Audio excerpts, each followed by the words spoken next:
C'est une onde de choc qui ne s'arrête jamais. Le balayage bleu et rouge qui tape contre mes tempes. Un flash permanent qui brûle encore sous mes paupières. Je suis ici, dans le présent, mais mes yeux sont restés là-bas, fixés sur le point de rupture, sur ce que l'humain a de plus fragile. Le silence est un mensonge et encore sa voix s'écrit, gravée comme une cicatrice sonore.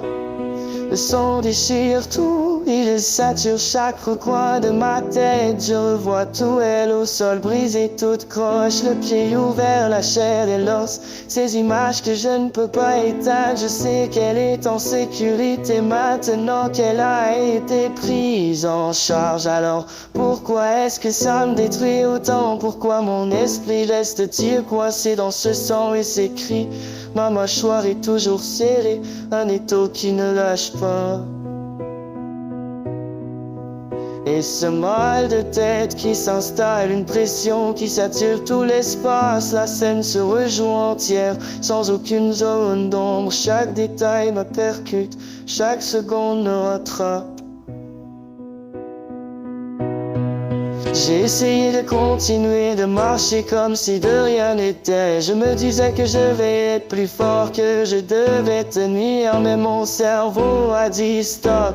Il a tiré le frein d'urgence et maintenant je me sens un peu perdu, comme un étranger dans ma propre vie, cherchant le nord dans le noir. Mon cœur cogne trop fort pour un ennemi invisible, un marathon immobile, couché dans le noir.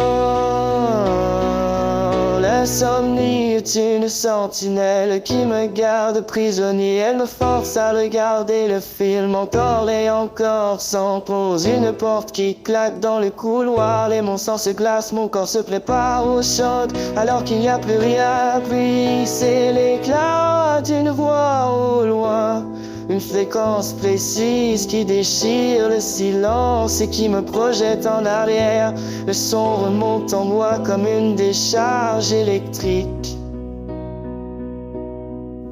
Je n'entends plus le présent, j'entends son cri à elle. Cette note haute saturée de détresse qui s'engouffre dans mes conduits auditifs fait vibrer mes os. J'ai tout gelé la scène, le périmètre à l'urgence, mais qui éteint ces éclats qui brûlent encore dans mes veines. L'impuissance est un poison lent. Elle me murmure que je n'ai rien changé, alors que je sais rationnellement que j'ai tout donné. C'était son geste, sa décision de basculer dans le vide. Et pourtant c'est moi qui emporte tout le poids.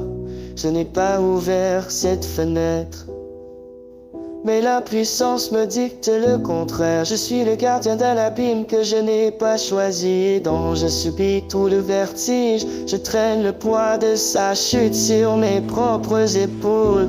La puissance est un poison qui réécrit l'histoire, qui me murmure que j'aurais dû pouvoir réparer ce qui était déjà brisé bien avant mon arrivée. Je porte l'uniforme de celui qui tient le coup, mais derrière le regard tout est figé. Je suis un témoin qui aimerait juste une seconde pouvoir desserrer les dents, fermer les yeux, accepter que j'ai le droit d'être humain et que les cris enfin s'arrêtent.